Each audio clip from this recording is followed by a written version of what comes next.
How's it going, everyone? My name is Sean, and today I wanted to go over a tutorial about how to create a tank game just like this, where you've got two tanks, one controlled by the player and one controlled by the computer, and you go around and you shoot pellets at each other.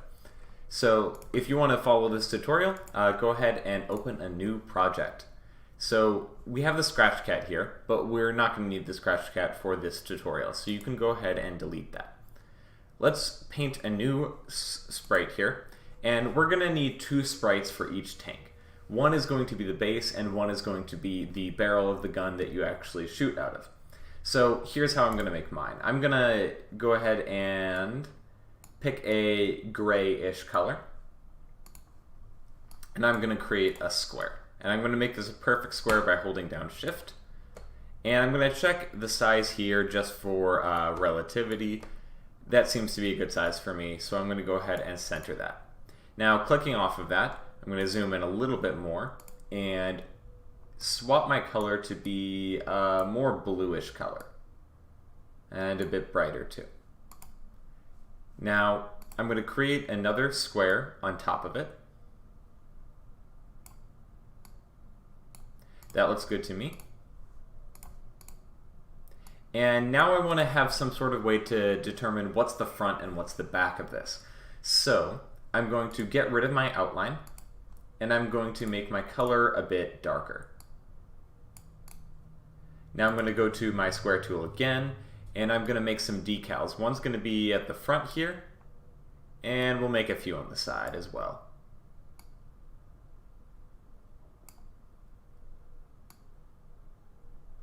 Alright, that looks good to me. Now we want to add some finishing touches on this, so I'm going to go ahead and highlight everything. I'm going to make everything bigger by holding down Shift and pulling it out just a little bit. Actually, don't hold Shift. Got that wrong. And we're going to make sure everything's centered once again. Now, there's our base tank. Let's go ahead and name it Tank Base and create a new sprite. Now, we're going to do a similar thing. We're going to go ahead and use the dropper tool to get our color from here. Oh, I guess that doesn't work. So we're going to go ahead and select our color here and make a new square in the center. And we're going to make sure this square has an outline this time. Let's zoom in a little bit.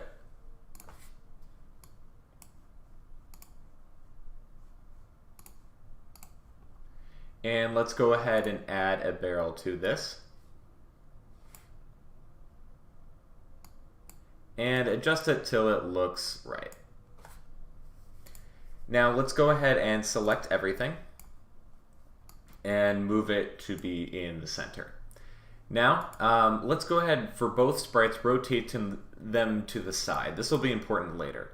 If we start rotating it by selecting it and hitting that rotate icon, we can hold Shift to snap it into place, and we want them to both be facing to the right. Now make sure everything's centered again. We want this one to be centered in the middle of the larger box. And we want this one to be centered in the center. Alright, we got our tank up and running. Now let's make just a quick pellet. So let's go ahead and simply select blue as our color again, zoom in a little bit and create a circle. And center that. Let's go ahead and name these two things. Tank barrel and pellet. Now let's go ahead and add the code necessary for this. In our tank base, we want the tank to be able to move left and right and pivot in place, and then we want our up and down arrow keys to be able to move it forward and backwards. So let's go ahead and start by adding a flag and a forever loop. Now we need to start checking to see if those buttons are being pressed, so let's start with the first one. The first button is going to be our right arrow. When right arrow is being pressed, let's go ahead and turn 5 degrees. Let's check to see if that works.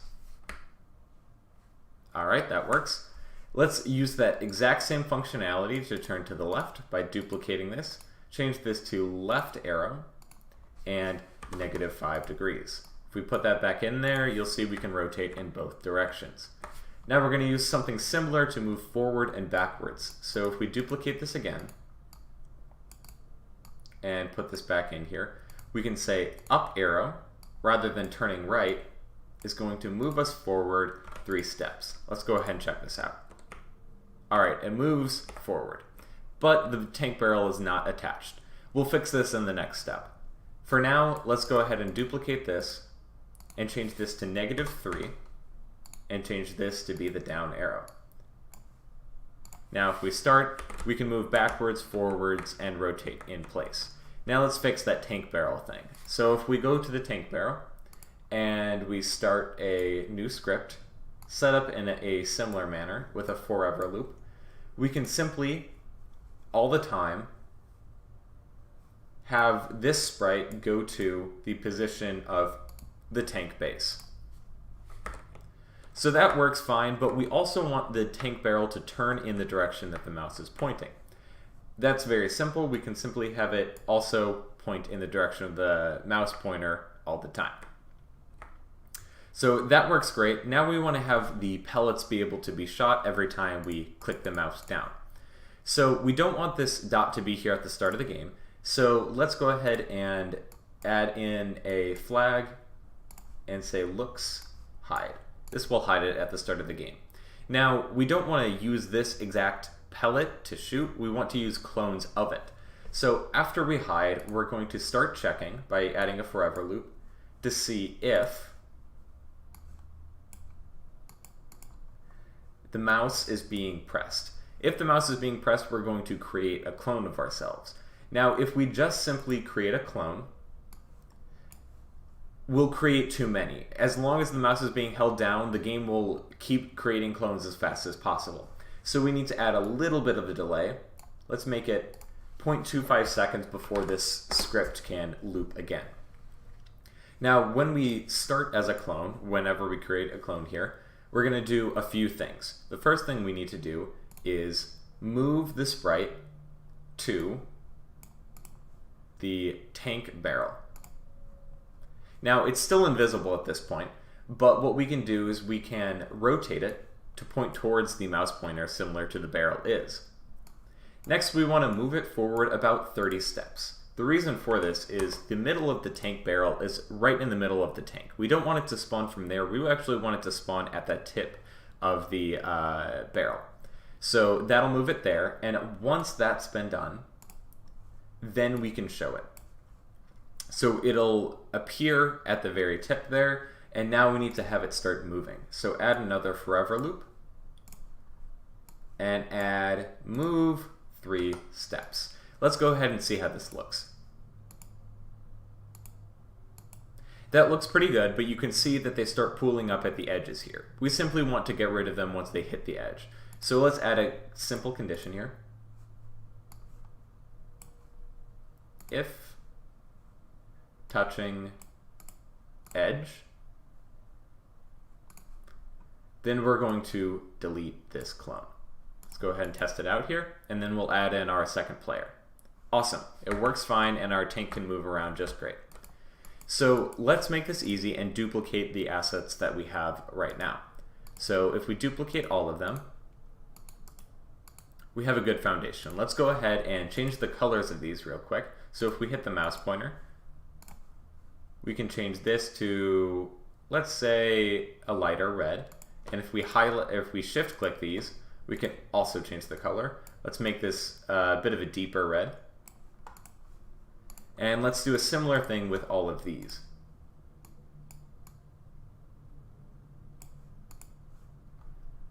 And the pellet. Alright, awesome. Everything looks good, but as you can see, if we start the game, it's a bit odd because the tanks will both move because of the player's controls, so we can't have that. Instead, let's go and change a few things. So first, we're not going to need normal movement controls for the tank. We'll get to its movement controls a bit later. Let's go ahead and go to the tank barrel, and instead of going to the tank base, we want to go to tank base 2. That's the red tank base. And for the pellet, similarly, we want to go to tank barrel to, the red barrel, and instead of pointing towards the mouse pointer, we want it to point towards the tank base of the original player. Similarly, rather than having this tank barrel point in the mouse direction, we want it to always point at the blue player. So let's go back here and point towards tank base. Awesome. So this should work, but we can't have it spawn its own pellets yet, so let's go ahead and do that. Rather than having anything too complicated, let's simply, instead of having the mouse down, have it always be shooting at 1 second intervals. Awesome. All we have to do is add movement controls now. So what I'm going to do is hit stop and move the tank to a good starting location, up here. If you go into your motions now, this should update to its current position. If it's something different, move it to be roughly -200 and +140. So before the forever loop, we want it to snap there. And we also want it to point in the 90-degree direction. That'll set it up nice and good right there. Now we want it to go back and forth. So that will require it going forward in a straight line, turning 180 degrees and repeating. Turning, repeating, turning, repeating. So what we need to do is have a few repeat blocks. So if we repeat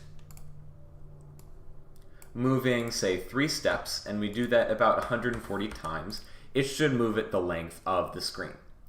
After that, we want to do something similar. So we'll duplicate it, and instead of moving, we want it to turn 5 degrees. Now we want it to turn a total of 180 degrees once it's hit the end here. So if we take out our calculator, and we take 180 degrees that we want it to turn, and we divide that by the 5 degrees that it's turning each repetition, we get 36 repetitions. So let's go ahead and put in 36. Let's go ahead and test this. Now, I know this barrel is underneath, and we can fix that real quick. But that seems to work just nicely. So last thing we have to do, hit stop, go ahead and just drag this out and put it back on top. And once we start our game, everything works perfectly. All you would have to do at this point is add a nice backdrop,